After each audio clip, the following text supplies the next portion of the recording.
I start by asking, is there an origin story? How did you become interested in philosophy? So the mythical story is that not long after I was born, a journalist said to my father, "So what's he going to do?" This is before I'm 1. And my father, who was never stuck for something to say, said, "Well, he'll either be a doctor or a philosopher," he said. "And if he's a doctor, he'll study medicine at Cambridge, and if he's a philosopher, he'll study philosophy at Harvard." I don't know whether he was serious or not, but it's in the interview. And I studied medicine at Cambridge for a year, and then I went on and I ended up teaching philosophy at Harvard. But the fact is, what really got me interested in philosophy in the first place was that in high school I was a very devout evangelical Christian, and there were a few of us, and we started reading theology, and 20th century theology at least is pretty hard to make sense of unless you know some philosophy. So pretty soon we were reading Kant. Now, I don't claim to have understood it then, I don't claim to understand it now, but it seemed kind of deep and important, but also very difficult. And at the same time we were reading, with a different teacher in the school, Being and Nothingness, Sartre's Being and Nothingness. And and I was having difficulty with that too, because it's also, these are both very hard books to make sense of. I don't blame you. They're funny places to start. But in the school book room one day, I asked what philosophy they had, and they had Language, Truth and Logic by Freddie Eyre. So I took it. And it was, I didn't know whether it was right or wrong, but it was completely followable. I didn't feel all the time, oh, I wonder what that sentence means. And so I sort of thought at that point, maybe this is a better way to do it, sort of clearer and maybe a little less technical language. And then what happened, perhaps predictably, was that the religion sort of was harder and harder to sustain, the sort of philosophical religion, the theological stuff, in the face of just reading more philosophy. So, Philosophy won your soul. Philosophy. Yes, philosophy won my soul. Is there one thinker that you think got under your skin and has stayed under your skin? I mean, my favourite philosopher is Frank Ramsey. First of all, because you can read all of it pretty quickly. It's all in one book. But second, because he has these clearly articulated deep ideas about lots of different things. So when I ended up writing a dissertation, which was about lots of things, but the main technical idea in it was an idea about subjective probabilities and their role in semantic theorizing. And of course, Ramsey was the person who invented the modern way of thinking about subjective probability, and invented the mathematics that leads eventually to the representation theorems that show that if people's preferences have a certain kind of set of properties, there will be a probability function that relates them. But the big idea, I think, in Ramsey, the idea which he applied over and over again, including to subjective probability, though it's perhaps not entirely clear until you think about it for a bit, is just the thought that if you want to understand a concept, you need to understand 3 things. You need to understand under what circumstances one applies it to things, you need to understand how it relates to other concepts, and you need to understand what people equipped with those concepts are likely to do in a sort of pragmatist element. That makes sense of your trajectory in a certain way, that you would begin, as you did, with statistics, and you would end up with Cosmopolitanism and the other work. I can see that kind of infrastructure in your work now that you explain it to me. Were there philosophers that you struggled with, or can you confess to the philosophers that you still struggle with? If I think about, say, Being and Nothingness, and I think about, if you read that book very carefully, I think you can deduce various propositions from it, but they seem either to be false or not very interesting to me. That is to say, he says things like consciousness is the knowing being and its capacity as being and not as being known.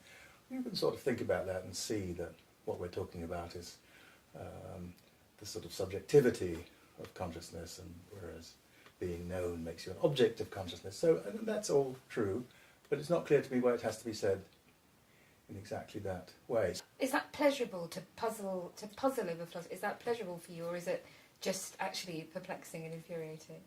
I mean, it's a point that Mill makes in On Liberty, that you really only understand a thought if you've worked with it and know the counter-arguments and why other people don't agree with it.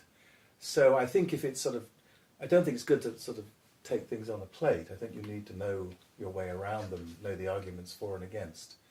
But I'm not someone who, I wouldn't be interested in working on medieval, on scholastic metaphysics, and sort of the pleasure of finally figuring out that Abelard is saying something that you can put into modern English.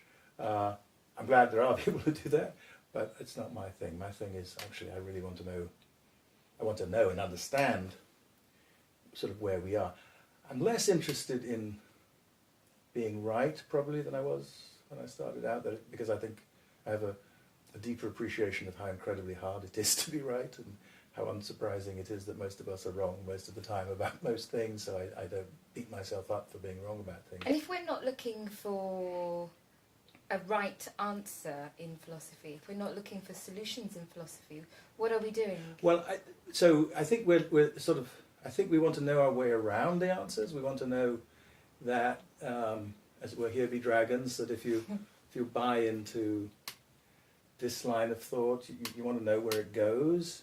And once you can see that, usually you can see that there are kind of epistemic costs both to accepting a thought and to rejecting it. So you become a little bit in the sort of frame of mind that the Stoic skeptics urged on us, which is a kind of backing off from too much commitment to anything. That's overstating it, because I think Donald Trump is wrong about climate change, and I'm not. Well, I think it's a hard question. I've thought about it a bit and looked at the relevant evidence, and it seems to me that the reasonable view is that he is wrong. That he is wrong. So I don't mean to say that. But on the other hand, I'm not going to assign it probability 1, to go back to the subjective probability language. I'm going to assign it some very high probability. And that means I'm always prepared to discover that I am, not just that I might be wrong, which I always know, but that I am wrong. Philosophers aren't famous for their modesty about those matters or humility, so perhaps that's a rather attractive position to have come to yourself. But how would you describe your work for somebody who was new to philosophy? I mean, mostly what I've been thinking about for a very long time now, though not at the beginning of my career, has been trying to make the best sense I can of the tools we use for understanding where we are socially in making our lives, which is the big ethical question, is how to live a good life, how to flourish. And I became convinced fairly early on, that philosophers hadn't said enough recently about things like race and ethnicity and religion and nationality. They were already beginning to say a decent amount about gender by the time I came along, but still there was much more to say. And that these are very important to ethical theory and to the good life. And so I've been thinking about aspects of them. I started thinking about race a little bit accidentally. My first job was as a professor of philosophy and African American studies. This was in the early 80s. As far as I know, I'm the first person in the world to have a job at the conjunction of African American studies and philosophy. And so I had to figure out what to do, since there weren't philosophers in African American studies already. And I thought, well, one thing I can usefully do is get us clearer about race as an idea, since it's central to African American studies, and also about racism, since that's central to the ethical issues raised by race. So, the first, as assistant professor, I taught a course in probabilistic semantics and a course on the history of Pan-Africanism, which is, I think, central to understanding how the race concept has been shaped by black people in the Atlantic world. You have to think about Pan-Africanism. So it's a bit accidental that I started there, but having started there and knowing that people were doing a lot of good work on gender, I didn't delve too deeply into the gender stuff because I thought that was all going swimmingly without me. But I started thinking more generally about identity. So between a book called In My Father's House, African Philosophy of Culture, and a book called The Ethics of Identity, I did what philosophers tend to do. I went from sort of, as it were, one case to try and think about a more general set of cases that are like it. But then, more or less, since then, what's happened is each book I finished has had last chapter that had a question that I didn't think I handled very well. So I It's wrote the next book about the thing that I didn't think I'd handled very well. So out of the Ethics of Identity, the last chapter is about cosmopolitanism, so I wrote a book about cosmopolitanism. In the course of the book on cosmopolitanism, I was thinking about how moral influence occurs across societies, and I read a little bit about foot-binding in China. And when I was asked, not long after that, to give some lectures to a history faculty at Cambridge, I thought, well, I'll dig into this stuff. So I wrote a book about honour and so on. So one thing leads to another. A series of dominoes. Can I go back to Cosmopolitanism? Because that's a book that I know best, and many people who do know your work will regard as a really key work in your corpus and in their thinking. That book came out in 2006? Something like that, yeah. Does it feel like a nostalgic book now? And I ask just because obviously in 2018 we live in a political climate that puts new pressures on that term cosmopolitanism. So do you look back on that book with a kind of nostalgic goodwill, or do you think it bears up the test of time? Now, I think of cosmopolitanism as a philosophy in the way in which non-philosophers use the word philosophy. That is, it's an attitude to life that you can adopt. I don't think that there are sort of overwhelmingly compelling arguments for adopting that attitude rather than a more parochial one. I think human beings can lead decent lives in small places without being very interested in anywhere else. I do think that one thing we've learned is that the world isn't going to work without some cosmopolitans. So there need to be some of us, but I was trying to make the position attractive. I wasn't trying to make it compulsory. Yeah. It was, I like to say, it was meant to make it look like caviar rather than broccoli. It was meant to make it look like an attractive way to go at the world. And, you know, clearly a lot of people think the opposite now. They think that it's very unattractive. And I know that, you know, there are reasons why I couldn't not be cosmopolitan. One pleasure in being in England right now is that I have two a great nephew and a great niece who were born in the last 2 months in London. One's half Russian, a quarter Nigerian, an eighth British and an eighth Ghanaian, and the other is half Namibian, though his Namibian mother was born in Moscow and educated in Korea. And, you know, the father is my nephew, so he's half Norwegian, a quarter English and a quarter Ghanaian. And I just came from tea with my Nigerian brother-in-law. So, you know, I live in a world in which it would be crazy not to be interested in conversation across difference.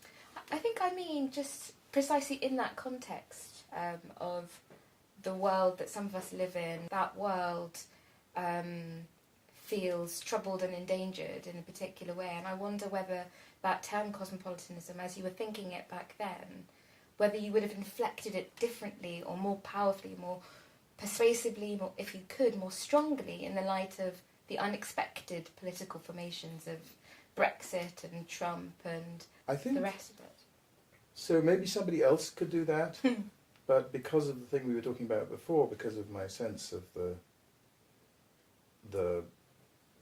of fallibility and fallibilism, I'm not inclined to make arguments, as it were, stronger than I think, to try to make them seem stronger than I think they are. So I'm very aware that there will be people who will be unpersuaded. I'm also aware, because this book's been out for a while now and I've given a lot of talks in a lot of places, that it has an audience. Its audience is diverse. It does not consist solely of people who've had the sort of experiences I've had. It consists also of people who grew up in Kansas and have gone to college in Ohio and want to keep moving, as it were. So I think there's enough of us to save the world, as it were. I wish there were more of us. This is a question that asks you to be very modest, but there is a thought, an idea, a concept, something that you've been able to articulate for somebody, that they've gone out into the world and that you think might have been transformative in some small way, or even a big way. Well, I think I have a bunch of students, some of whom I've known now since they were 18 and they're now 40-something, who are doing things in the world that they're doing a little bit differently than they would have been doing them if they hadn't bumped into me at a certain point. Of course, some of those people are philosophers, but that's not interesting. What's interesting is the people who are doing other things. Yeah. I'm going to be immodest on your behalf and say that one of the things that you've done is that you've understood philosophy to exist beyond the parameters, not just of the university, but beyond the UK and the US, and that philosophy exists as a discipline that helps us think about a sense of a global world. Yes. But do you think we've done enough to open up? No. Open up to a world philosophy? No. I mean, but on the other hand, I'm optimistic. So I teach a global ethics course now every spring, usually with a colleague, and he's in Abu Dhabi, though he's Finnish, and we have students at both places, and we have use modern technology so we can both all be co-present virtually. About I'd say 25% of that course is about Confucian ideas about political theory, and another little bit more is about some of the traditions that grow out of especially the Aristotelian Muslim traditions, but because that's what he's an expert on, but more generally about Muslim ideas about the responsibility of individuals for the good of their society and the behaviour of people around them. And the reason I can do that, since I don't read Arabic or Chinese, is that there's now good accessible translations in secondary literature on these things, which there weren't when I was starting out. You know, the only contribution I've made of that sort was to a small literature that was started by a philosopher named Willie Abraham, who was the first Ghanaian junior fellow of All Souls, and then followed up by two other Ghanaian philosophers, Kwesi Wiredu, who had a University of London PhD, and Kwame Anthony Appiah has a Harvard PhD, and a little bit by another Ghanaian philosopher, J.B. Dankwa, who also had a University of London degree. So they were trained in the traditions of the West, but as I was. But we've all written, more or less, things about philosophical psychology in the world of people who speak Akan languages, which we all do. So I think I'm optimistic. I think I find that our graduate program, I suppose, is regarded as deeply analytic, but nevertheless, the students in it, some of them think it's obvious that if you do a reading group on Confucius or Mencius or somebody even more exotic, that they should come and do it. So I feel that there's a move in this direction. The conversations in the UK and I think in the US about decolonizing the curriculum, which have very often been student-led, have been extremely heated. I don't know if you've had time to think about that project. Yes, I mean, I think, so for example, in the lectures that I gave, I talked a bit about Anton Wilhelm Amu, who was, as far as we know, the first Ghanaian to get a philosophy PhD in the West, and he was a contemporary. I mean, he actually knew Leibniz, because Leibniz was the librarian of his patron. But and it turns out, I don't work on that period, but Alison Simmons at Harvard is now using some of his material in her historical teaching on that period, because I've read what there is. The work I would be most interested of his to read was about the law of slavery, and unfortunately that's lost. We only have encyclopedia summaries of it. But he was against it, but for sort of legal reasons. But and that's all we know. But he wrote a book which we have, which, among other things, I think makes a very good series of arguments against Cartesianism. So the resistance tends to take the form of saying, you can do that, but you'll degrade the quality of the arguments. I mean, A, if you haven't tried, how do you know? But B, when we do try, turns out not obviously to be true. You know, one of the big shifts in recent ethical theory in the North Atlantic has been, in the sort of more analytic end of things, has been to focus on the ways in which obligations and rights flow out of the character of relationships. Well, if we'd been reading Confucius all along, that wouldn't have been a discovery. We'd have been working on that all along. We could have had a different trajectory. Yeah. If there was one change that all philosophy instructors should make to their curriculums? If there was one thinker that we should add, who would it be? I don't think that way. No? I mean, I would say I think that I probably don't know the answer to that question. I know nothing about the Sanskritic traditions, for example, and my friend Amartya Sen tells me that they're rich and interesting, and from time to time he says things about them that make me believe that. So there may be people I've never heard of that we should be putting at the centre of our thinking. I would say, though, that having done a little bit of work now trying to teach some Confucian ideas, that placing alongside sort of Aristotle and Plato and Socrates from a similar period, some of those early Chinese texts, and saying that these people are thinking about hard questions about how to live as well, and they're not coming up with exactly the same answers. So if you favour one answer over the other, according to our conventions, you have to have some argument. You have to say why it's better to do it one way than the other. And I think having this material before you allows you to think more usefully about that than thinking about it in a sort of purely abstract way, where you say, well, what could we be doing better? Well, the best way to find out how to do something better is to see somebody else doing it and see whether something that they're doing could be usefully adapted by you, just as you hope that they might take something from you. I think that answer is find something that is obscure even to you to add to our curriculum. Yes. Yes, I think that's right. I suppose what I feel is keeping open to that, saying, I may have committed my career to Aristotle or Hume or Kant or Hegel or Nietzsche or somebody, but they wouldn't have thought that they were the only people you should read. Yes. So why should you? You've been very good at not locking yourself away in your study. You mentioned the Reith Lectures a little bit earlier, which were in 2016. You gave a series of the BBC Reith Lectures. I think the series was called Mistaken Identities, and you're about to give this lecture to the Royal Institute of Philosophy. Philosophy is one of those disciplines that's so often accused of obscurantism.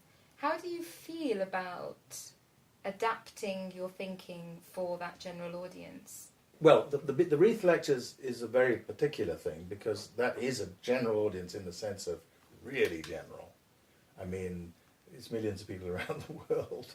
But most of what I think of as my kind of public philosophical work is,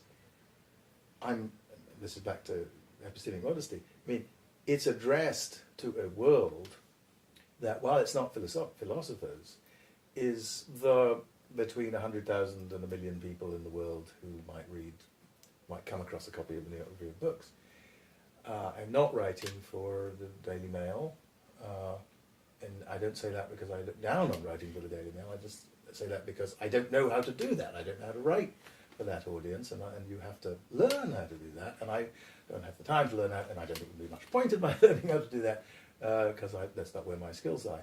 What you do when you talk to that world is you shape the thinking of the people some of whom are actually running the world, and that's good, if you can improve that thinking, or make them notice things that they have not been noticing. That's good. It's useful. But I don't think of myself as someone who could be said to be addressing what an old-fashioned English judge would call the man on the Clapham omnibus. Yes. But it's good for philosophy to be addressing that audience, it seems to me. Look, one of the things I always remind people of is we can't, mostly we're employed as teachers of undergraduates.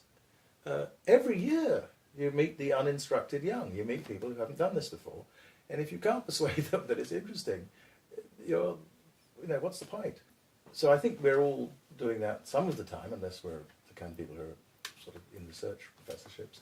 But I think the other reason is we are, I believe our civilization, our society is much better off for our presence. But that's because we give something. It's also good for us because we want to be studying these things, and we would probably want to be studying them even if it wasn't good for society that we were studying them. But it is good for society to have people doing these things, just as it's good for society to have people doing high energy physics and quantum chemistry and all the things that people do in universities. In different ways, it's good to have them doing it. And I think we should be able to say, look, here's some of what you get. Not all of it, as I say, because to do that you have to have a philosophy PhD to get all of it, and even then you don't get all of it when you just get all of some bit of it. So we should be doing that partly out of self-interest, just to make sure that people realise that it's not pointless to have people around doing these things. Thank you very much Thanks for for those spending time wonderful with me. questions. Thank you.